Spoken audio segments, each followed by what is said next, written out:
Welcome back to another video. So today we are going to start disassembling the engine. I was going to clean the engine. I got the pressure washer here, look, see? But for some reason, since they're doing the construction work, the water is not turned on, so I got no water, so I can't wash it. Either way, we can still pull it apart and get the pieces aside, because each individual part is going to get cleaned up because we want this to look like a show car. Yeah, well, as best as we can make it look. So yeah, we're gonna less talking, more working. Now we're going to start with by removing the throttle body intake manifold as a piece, the alternator, then this bracket here, exhaust manifold, and then separate the engine and gearbox. And then we're going to give the engine a whole complete wash and then continue to disassemble everything else. So less talking and let's get started. Here we go.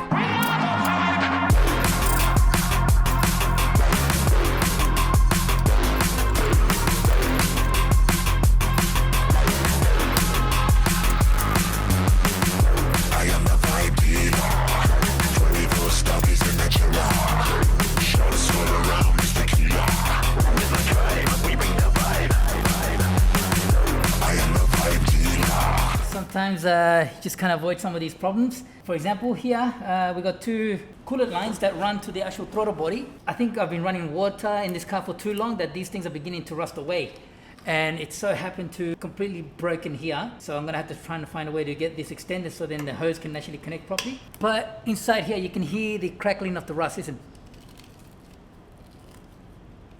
Yeah, I'm not sure if you can hear that or not, but this is full of rust. This is full of rust. Expecting the engine block to be a little bit rusty inside. So we're gonna make sure we run some water through it, get it all cleaned out from the inside. Otherwise, this block is just gonna go to waste. Yeah, anyway, lucky we got to it now before any serious damage. So yeah, let's continue disassembling this, huh? So here we go. I am the vibe dealer.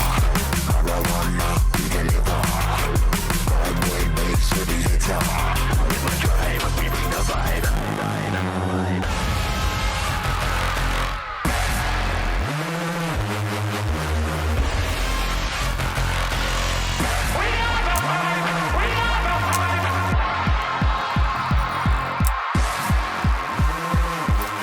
If we look at the inside, actually, it doesn't look too bad at all, huh? Like the valves look pretty clean. So,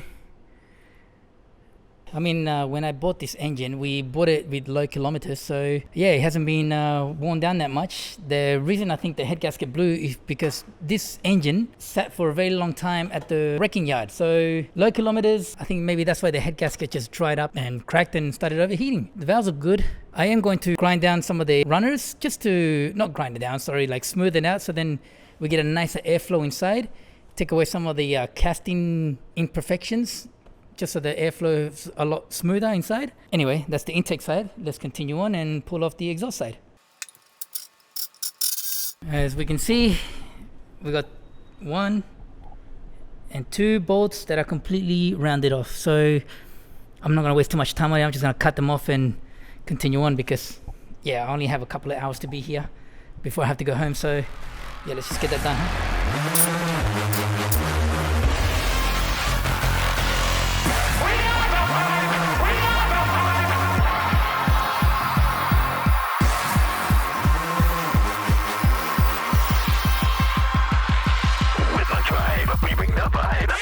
All I did was cut the heads off the bolts there, and yeah, it still left me a bit of the stud, so I can try to remove it with the grip pliers, but yeah, but I'll worry about that later. Right now, just trying to get it disassembled so then we can see how the inside of the engine looks like. We'll just continue on, and we'll worry about these two a bit later on.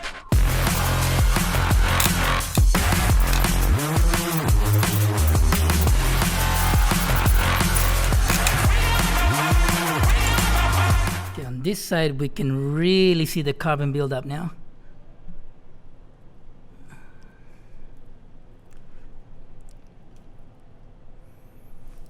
But the valves still look good as well, so that's a good start.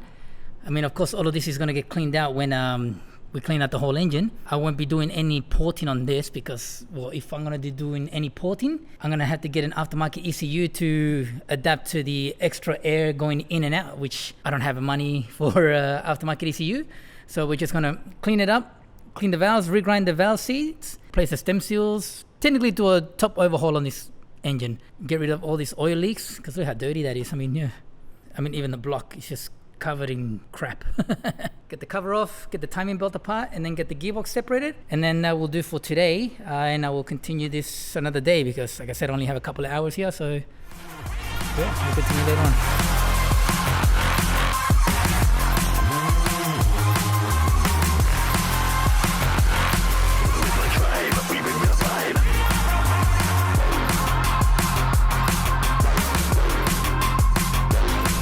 Look at that. You know, when I did the engine swap, I replaced the timing belt. I didn't show it because, well, the video was more of a compilation of pictures and everything, but I did replace the timing belt. Look at this. Already beginning to crack. So lucky we got to this now, because if that belt snapped, that would have been a lot worse of a engine rebuild than what I'm doing right now. So lucky we got to it. But anyway, the main reason I'm showing you this is because before I pull the timing belt off and everything like that, I'm going to put top dead center. So then every time we need to refer back to it or put it back together, we can just make sure we have our markings all correct. So yeah, we have a marking here. You can't see it. I've got the green marker here. I'm going to use that to mark it so then it actually stands out a lot more. And yeah, check the timing. Timing's good. Then I'll pull the belt off and everything, and then I can start pulling the head off.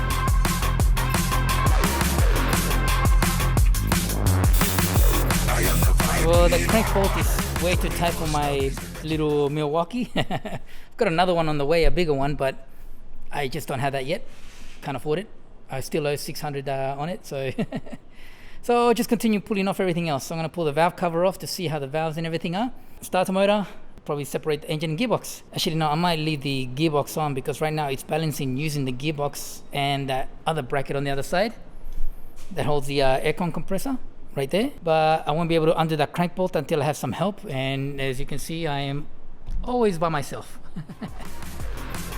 So yeah, let's just continue on.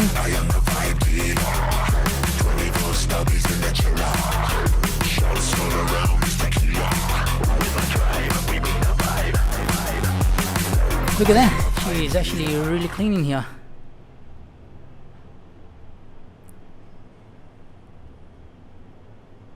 I mean, you can still see the actual marking on the valve springs from color rating, but everything looks good.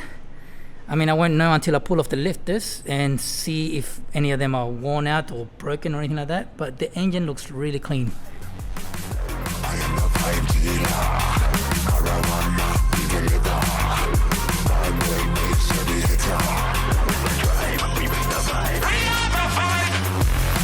Yeah, she still has some water in it.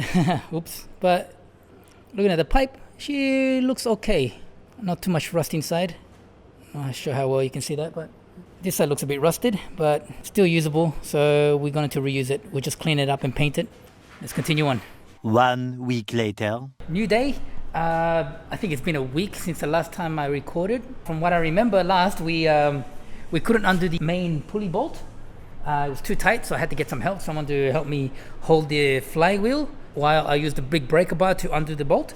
So I've done that already. Now we can just continue disassembling and yeah, go from there. Just got my coffee. I'm ready to go. We are coming close to the Chinese New Year.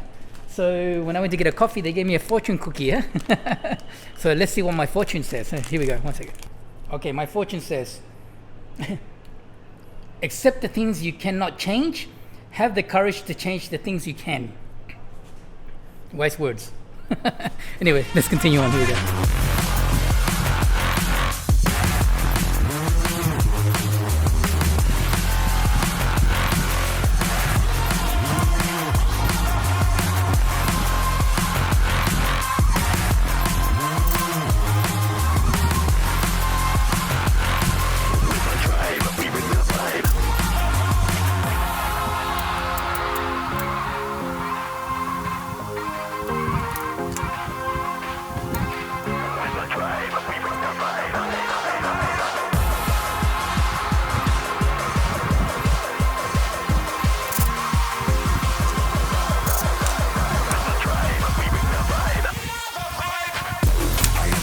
I had a bit of a concern that the water pump may be faulty.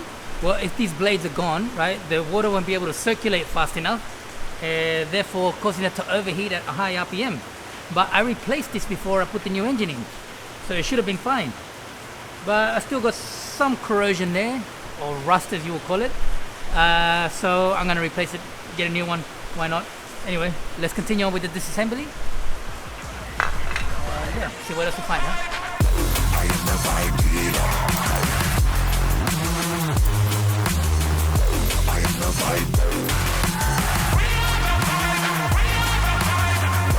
Here's something I want to point out as well.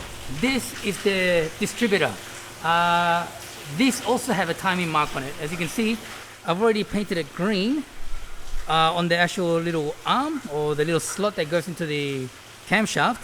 And next to it there, you see how you have a little cutout? Well, that is the timing mark, okay? So when you put this back together, make sure this is lined up and then this slots into the camshaft.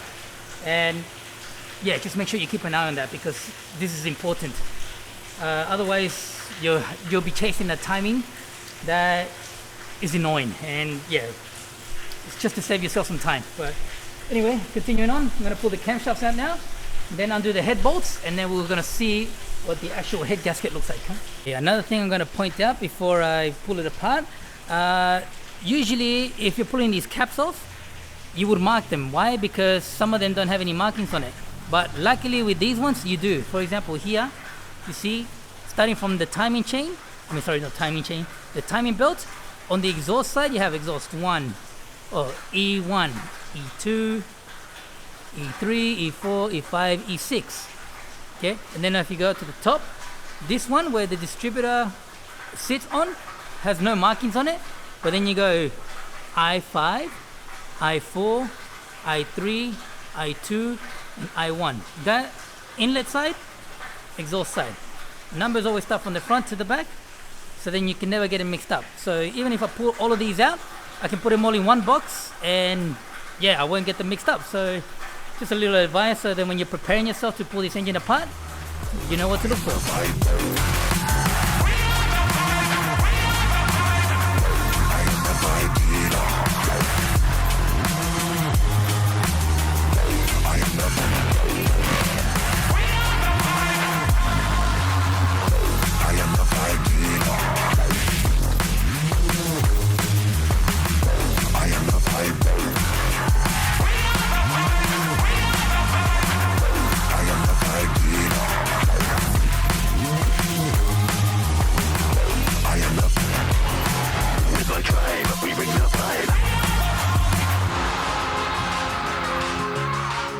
So now we've reached the point of where the rockers and the hydraulic lifters are in their place. I want to be able to put these back all in the same position. It's worn together with the camshaft, so I would like to put it back into their position. So I'm going to number these and keep them together so then I don't mix them up. Yeah? How I do that, I'm just going to wipe them down, wrap them up with masking tape, and then just write on there. For example, I'm going to type it down like this. Inlet 1, Inlet 2, Inlet 3, Inlet 4, Inlet 5, Inlet 6, Inlet 7, and Inlet 8. And the same thing for the exhaust. Exhaust 1, Exhaust 2, and just to keep track of it. So that way I don't lose them, I don't get them mixed up, and they go back into their position where they were originally.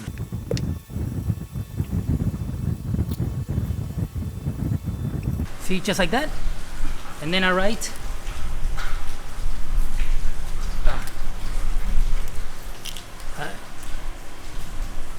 I for inlet and then number 1. Simple as that. And then I continue on with the rest.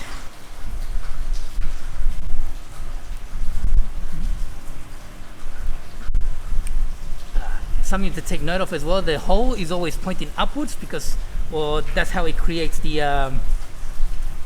adjustment with the oil pressure upwards.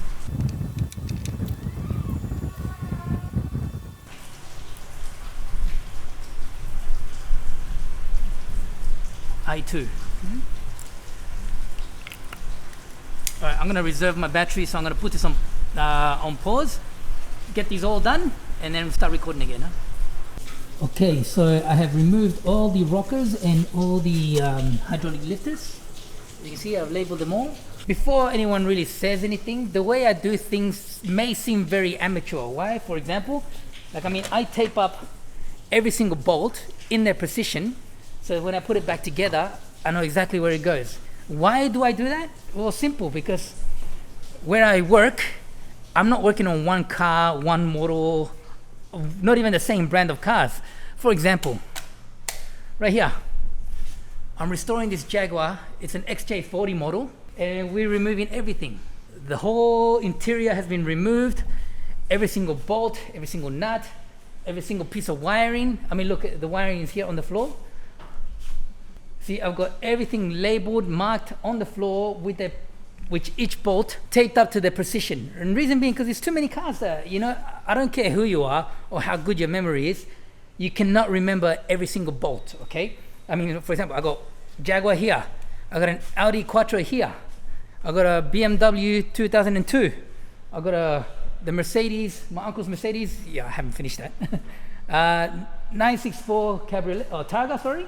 Yeah, got a Volkswagen Beetle. I'm doing too many restorations in the one go, so I cannot remember every single bolt.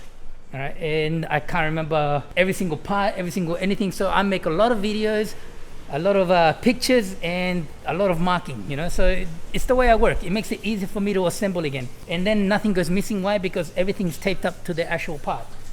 So that's the way I work. Anyway, got them all marked up now, ready to go. So now I'm gonna unbolt the head and let's see what the head gasket looks like. So I have another problem. The head studs, they are multi-hex. I've only got single hex sockets because I prefer them. You know, they're less likely to split. But for this, unfortunately, I need multi-hex. It's not like the old engine where it had the actual hex, the Allen key head. I was expecting it to be the same. So my mistake. Get a hold of some multi-hex sockets and continue on from there.